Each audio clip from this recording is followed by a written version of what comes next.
It's a very sad nga month.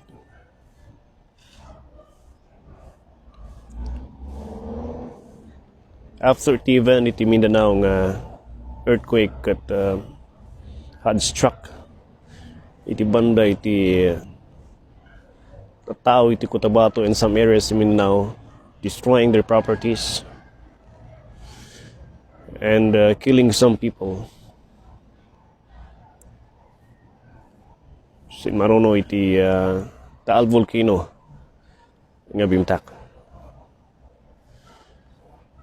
It has dismantled a lot of people, displaced a lot of people, and tried to destroy the source of living dagiti tao ijay banda iti Taal nga diay.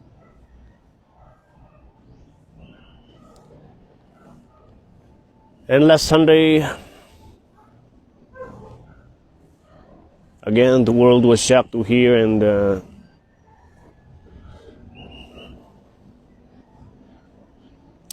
to know an event iti maysa nga talaing nga basketballista together with his daughter, together with some of the friends, and they were caught up in the accident, in the helicopter crash,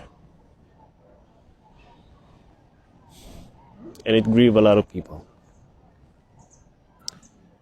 And kadatoy diti Baguio, another man who is locally known as one of the best sculptor of our land, Mr. Ben-Hur, also died.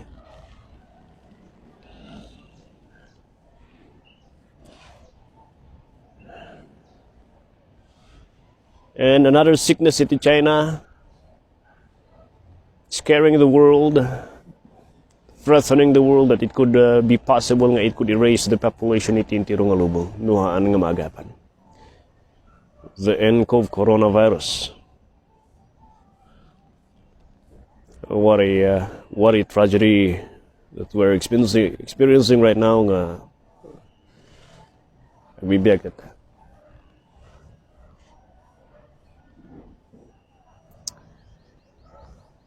Life indeed is short.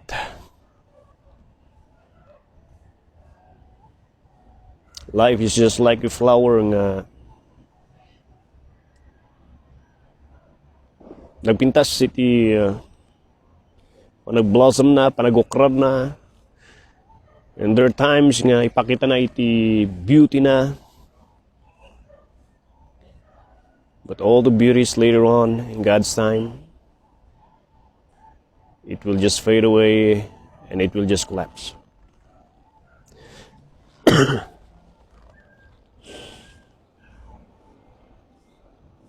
Life is just like a sunset.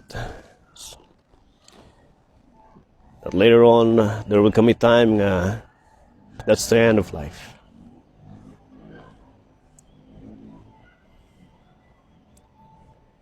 And on this matter, I am reminded of a verse, it is 2 Corinthians chapter 6, verse 2. Reminding me and reminding us of one of the beautiful verse, Apostle Pablo, nga begging and defending his ministry, nga kunanapi man, now is the day of salvation. Haan nga nabigat. He said, now because we don't know what will happen tomorrow. Now because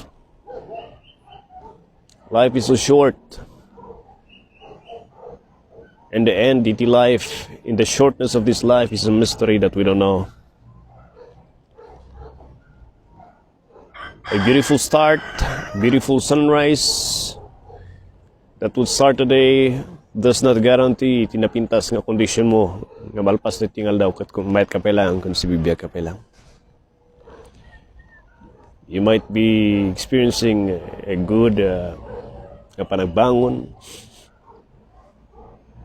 having your time with your family and friends, ngamayat. But we don't know. We don't know.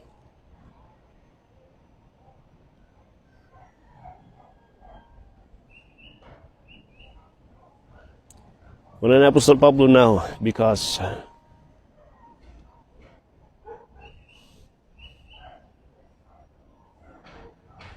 we don't know what would end.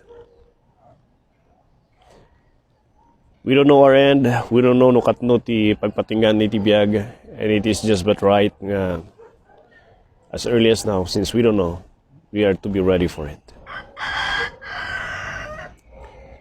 Kuna na Apostol Pablo, now is the day of salvation because, secondly,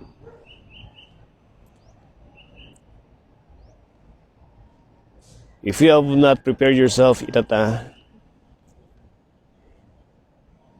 there will be no more hope for your eternity future. That means, nawa ni Kristo Jesus itata, nga mo inawat iti panagbiag mo, you will experience God's judgment iti hell. And the word says, there will be no more hope. And there will be no more chance for you, ay simpam ti kararam in the future. And that implies all ceremonies that aramidan iti tao kan churches, all the prayers nga ibatan iti tao for your salvation, nga mapan ka di langit kat it will not affect your eternity. Awan ti maitulong na tapno mapan ka di langit. Nawan ni Kristo Jesus ti biag mo rito, awan nadusa ka ti impyerno. That's it. That's the final end of life.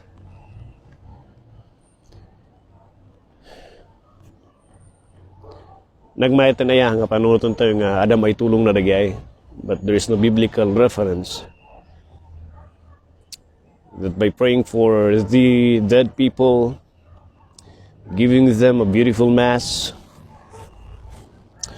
that it has the power to save them and to discharge them and to release them from hell. There is no record in the Bible there. The Bible says, Hebrews 9:27, it is appointed unto man that we will just live once. And after this one-time life we spent with God,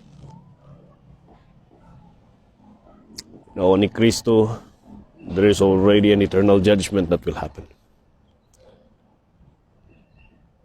And so, my friend, malpasan ti January, yet the Lord wants to remind us something. That as we end the month of January, it just reminds us something, and that is the shortness of life. And masapong nga eksaya na tayo ti kararwa tayo. Oh, my friend. My friend. Now is the day of salvation. Talkong kumang ni Kristo Jesus ti biyag mo. Sapay kumata na yung isunang ay sulang ti mangisalakan mo. For that is the best preparation of preparing your life in the eternity future.